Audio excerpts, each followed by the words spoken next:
আসসালামু আলাইকুম। আমাদের বাড়িতে ইদানিং দেখা যাচ্ছে খিচুড়িটা বেশ ভালোই রান্না করে। প্রায় কয়েকদিন পর পরই খিচুড়ি রান্না করা হয়, কিন্তু আম্মু চেষ্টা করে প্রত্যেকবারের খিচুড়িতে একটু অন্যরকম কিছু রাখার।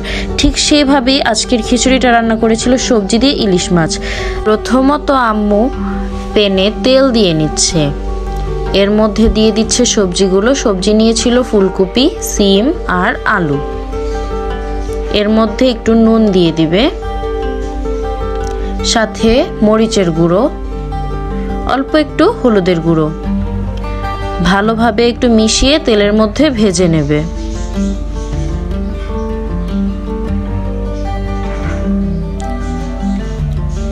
ঢেকে দিয়ে একটু সেদ্ধ করে নেবে।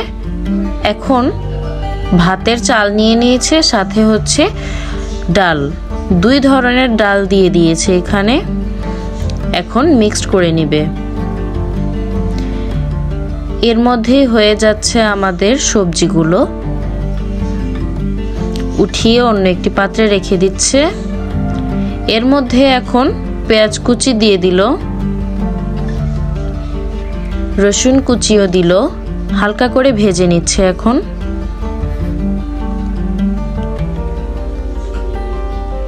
দারচিনি আর এলাচ দিয়ে দিচ্ছে। এখন হালকা করে একটু ভেজে নেবে। এর মধ্যে দিয়ে দেবে পেঁয়াজের পেস্ট, কারণ এখানে পেঁয়াজটা কুচি কম দিয়েছিল, তাই পেঁয়াজের বাটাটা বেশি করে দিচ্ছে। এখন ভালোভাবে মিশিয়ে নিচ্ছে। সাথে দিয়ে দেবে আদা রসুনের পেস্ট, হলুদের গুঁড়ো, মরিচের গুঁড়ো।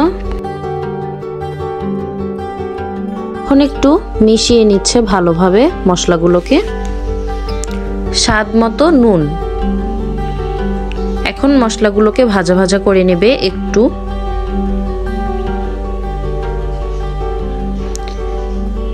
দিয়ে দিচ্ছে গরম মশলা, সাথে একটু পানি মশলাগুলোকে কষানোর জন্য। ঘরে তেজপাতা ছিল না, তাই তেজপাতাটা দেওয়া হয়নি। আরো একটু পানি দিয়ে নিচ্ছে, কারণ আম্মু বলেছিল কষানোর সময় নাকি অল্প অল্প করে পানি দিলে ভালো হয়।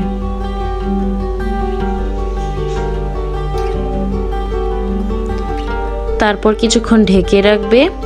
মশলাটা যখন কষানো হয়ে আসবে, তখন আমাদের ইলিশ মাছগুলোকে দিয়ে দিতে হবে।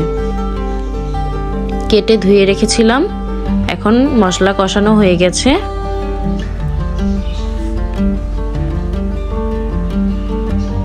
এখন আমরা একটা একটা করে ইলিশ মাছগুলোকে দিয়ে নেব। আসলে আমাদের ঘরের সদস্য সংখ্যা কম ছিল, তাই ইলিশ মাছের সদস্য সংখ্যাও কম। এখন আস্তে আস্তে করে এগুলোকে নাড়াচাড়া করতে হবে, যেন ভেঙে না যায় মাছগুলো। মশলার সাথে মিশিয়ে নিচ্ছে। এগুলোকে কিছুক্ষণ কষানো হবে। কষানো হয়ে এসেছে। এখন এগুলোকে অন্য একটা পাত্রে তুলে রাখতে হবে, তা না হলে মাছগুলো ভেঙে যেতে পারে বেশি নাড়াচাড়ায়। সেই মশলাগুলোর মধ্যেই মটরশুঁটি দিয়ে দিল।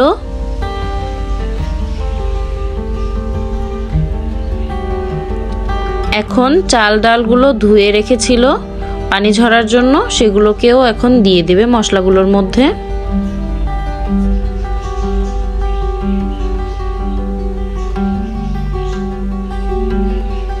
মশলাগুলোর সাথে এখন চাল ডাল আর মটরশুঁটিগুলো মাখিয়ে নেবে ভালোভাবে।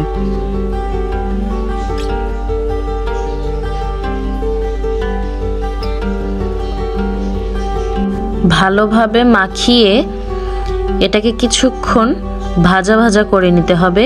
এভাবেই যখন হয়ে আসবে কষানো, ঠিক তখন এর মধ্যে পানি দিয়ে দিবে 2 মগ।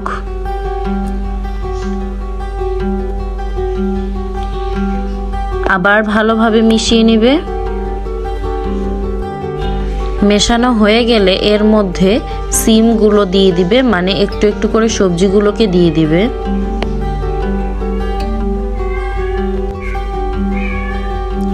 সবজিগুলো দিয়ে দিয়েছে। এখন আলতোভাবে নাড়াচাড়া করতে হবে, তা না হলে সবজিগুলো গলে যেতে পারে কিংবা ভেঙে যেতে পারে। তাই কিছুক্ষণ পরে ঢাকনা উঠিয়ে কাঁচামরিচ দিয়ে দিল। এখানে পানিটা অনেকটাই শুকিয়ে আসছে আর আমাদের চালগুলো সেদ্ধ হয়ে গেছে এবং সাথে ডালগুলো।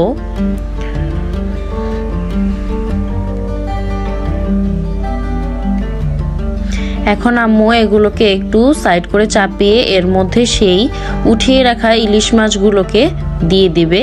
এগুলো হচ্ছে দিয়ে দিতে হবে চালগুলোকে একটু আলাদা আলাদা করে, মানে এক সাইডে সরিয়ে তারপর আবার মাছগুলোকে ঢেকে দিতে হবে, তা না হলে মাছের ঘ্রাণটা উপরে চলে যাবে।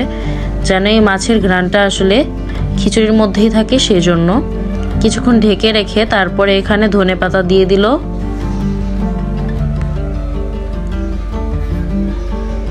আলতোভাবে নাড়াচাড়া করতে হবে, আর এই সময় নাড়াচাড়া না করাই ভালো, তা না হলে ইলিশ মাছগুলো আর ভেঙে যেতে পারে।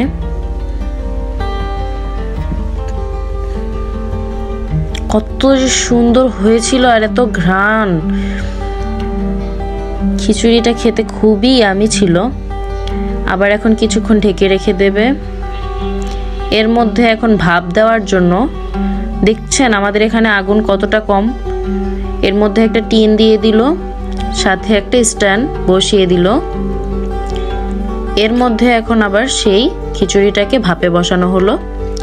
এর মধ্যে এভাবে রাখলে হয় কি যে তলানিতে লেগে যাবে না আর খুব ভালোভাবে সেদ্ধ হয়ে যাবে আর ঝরঝরা হয়ে যাবে প্রচুর। দেখতেই তো পাচ্ছেন কালারটা খুব সুন্দর হয়েছিল, সবজিগুলো সিদ্ধ হয়ে গিয়েছিল আর মাছগুলো একদমই ভাঙে নাই, ঘ্রাণটা একদম পুরো খিচুড়ির মধ্যেই ছিল। ঘ্রাণে ঘ্রাণেই খাওয়া যায়, এর সাথে আর কিছুই প্রয়োজন হয় না। আমার ভাই আর আমার আবার একটা স্বভাব আছে যে খিচুড়ি হোক আর যাই হোক সাথে তরকারির ঝোল লাগবে, যেমন মাংসের বা গরুর মাংসের কিংবা মুরগির মাংসের, কিন্তু এর সাথে আমাদের কিছুই প্রয়োজন হয়নি। এই খিচুড়িটা আমরা শুধুই খেয়েছিলাম, মানে খুবই ভালো ছিল। ঘ্রাণটা মনে হচ্ছিল যে একদম কি বলবো, আর থাক এখন না বলি, বেশি বললে আবার প্রবলেম, আবার খেতে ইচ্ছা করবে। তো সবাই এভাবে একবার বানিয়ে দেখবেন কেমন হয়েছে। এখন আমাদের খাওয়ার পালা। ইলিশ মাছটা দেখতেই পাচ্ছেন কত সুন্দর হয়েছে, আর এর মধ্যে তো সিম আর ফুলকপিটাও খুবই সুন্দর দেখা যাচ্ছিল, সেদ্ধ হয়ে গেছে পুরোপুরি সুন্দরভাবে। তো সবাই ভালো থাকবেন, আল্লাহ হাফেজ। আমাকে জানাবেন কেমন হয়েছে রান্নাটা।